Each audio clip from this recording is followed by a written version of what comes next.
scary robot movies on. Number 1, art will become more novel. This is one I hear all the time, that maybe people will value handmade art more as a novelty. Wait, this is supposed to be a good point, that art will become more novel?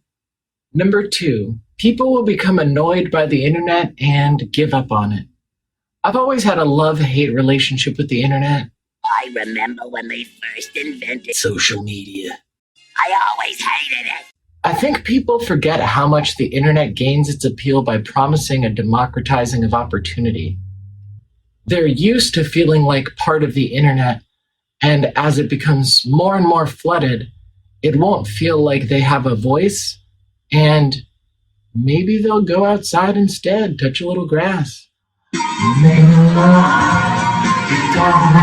Number 3, rampant falsehoods may make people more discerning about media. So I'm re-recording this section because I think I don't really have to list off examples of all the ways that AI is being used to deceive people. I think even AI bros agree that AI will make lying a lot easier and more efficient. I think that's one of the selling points of it. So we're just going to breeze past this one. Basically, will people become so used to lies everywhere that they begin to not internalize these things? Probably not. I mean, like, you know that models and people are photoshopping their images and stuff, but do you internalize the beauty standards even knowing that it's false? I think just being barraged with lies can influence you, even if each individual example you're going, that's false, that's false, that's false, that's false. Media most often seeks to obscure the truth, usually to benefit the wealthy. Usually the specific curtailing of human will into glorifying select individuals who can then use their deified status to tell you to buy the thing. Or to believe the thing, but that's a whole other can of worms.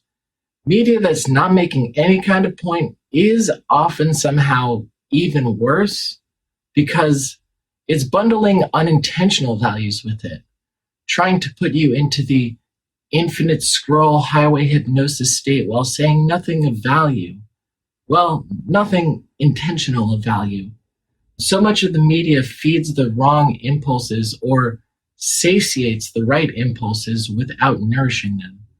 Love, companionship, accomplishment are fed but not nurtured, not nourished. And the media instead promises that you get your sense of accomplishment by cutting off the head of your neighbor to become taller. Media should try to illuminate things that you can't figure out for yourself by mere investigation of your immediate surroundings. What's the history that brought us here? Why? Where do my tax dollars go?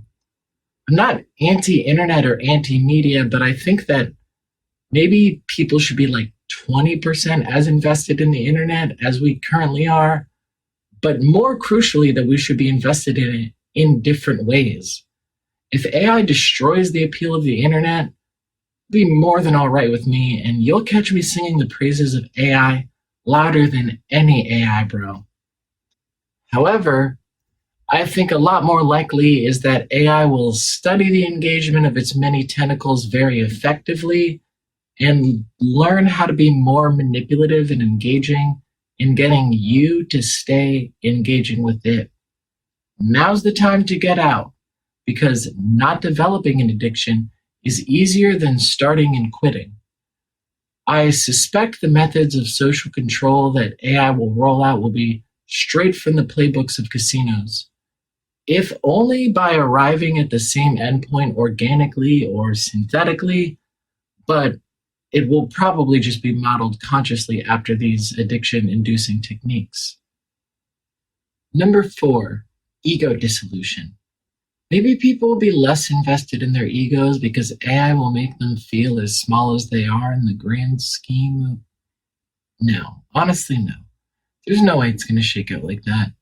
I think people will feel less important, but will be culturally engineered to create and deepen addictions, strengthening an ego and tying it to consumption at the behest of these machines. Such powerful cravings for entertainment and engagement won't make people less concerned with their desires. They'll just feel more like imposters while they chase their desires desperately. Number 5, tweaks. I suppose AI can and probably will be used in great works of art in the future. There are some innocuous or even beneficial ways to use it. Like maybe there's a small error, like a cup left in the frame, or I don't know. But personally, I like mistakes in media. I get way too excited to spot animation errors in like the early seasons of The Simpsons or SpongeBob, and when shows moved away from cell animation, I felt like there was one less layer for me to watch. Like when an item is drawn on a cell sheet in a pile of items, you can tell which one the character's going to grab before they grab it because it's drawn a little bit differently. It's drawn with different paint. And I like getting one over on media in that way. I feel like I'm interacting with it. But sure, sometimes mistakes are way too glaring and you want to touch it up or do an outpainting or something. I guess, I mean, I don't want to support the programs themselves. Don't! Or else! Stop you from living up to your potential. It holds you back. It hurts the user. I think things beyond very basic touch-ups will be more harm than good. Minor tweaks of AI, I think, are going to be the best it has to offer, but a sort of badge of purity, this work was produced with no AI, is probably more valuable than anything the tweak can offer you, so I don't know.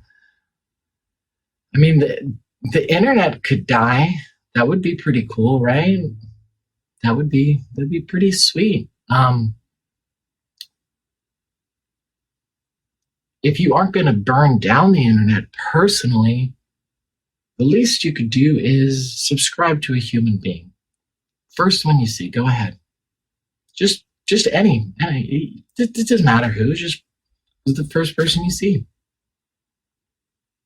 Is our culture not defined by trash? Do we not revel in trash and falsehood?